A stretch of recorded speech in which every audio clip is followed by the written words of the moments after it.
Between January 2016 and May 2019, the Ministry of External Affairs received close to 5,000 complaints from distressed Indian women deserted by their NRI spouses. Noting cases of fraudulent NRI marriages, the then MEA Minister, Ms. Sushma Swaraj, introduced the Registration of Marriage of Non-Resident Indian Bill 2019 in Rajya Sabha.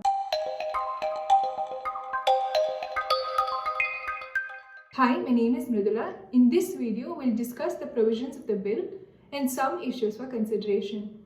In India, a marriage certificate is proof that two individuals are married to one another and therefore allows them to claim various rights related to their marriage.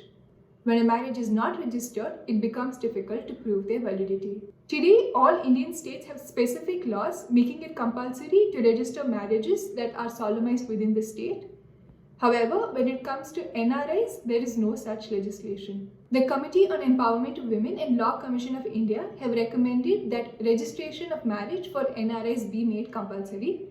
They pointed out that not registering the marriage would result in issues related to child custody, divorce proceedings initiated in a foreign country, and cases where a spouse is previously married. The bill makes registration of marriages compulsory for non-resident Indians.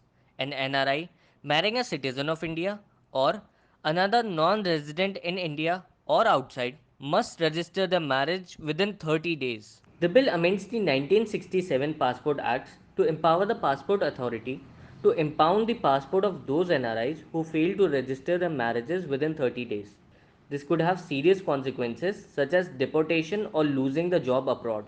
The bill also amends the CRPC to allow the courts to issue summons and warrants through a dedicated website of the Ministry of External Affairs.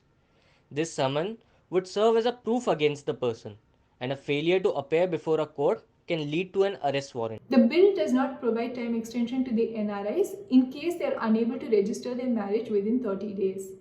The bill defines an NRI as an Indian citizen who resides outside of India, but does not go on to specify the number of days one must reside outside India to be termed an NRI. Therefore, it is unclear who the bill would apply to. It must be noted that under the Income Tax Act, the Foreign Exchange Management Act and the Aadhaar Act, a non-resident is someone who has been outside India for more than 183 days in a year.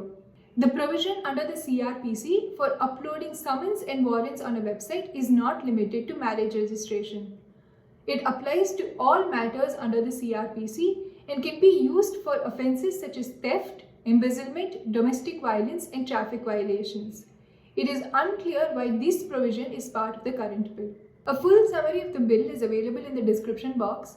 For more information on other bills and updates on Parliament, please visit our website prsindia.org.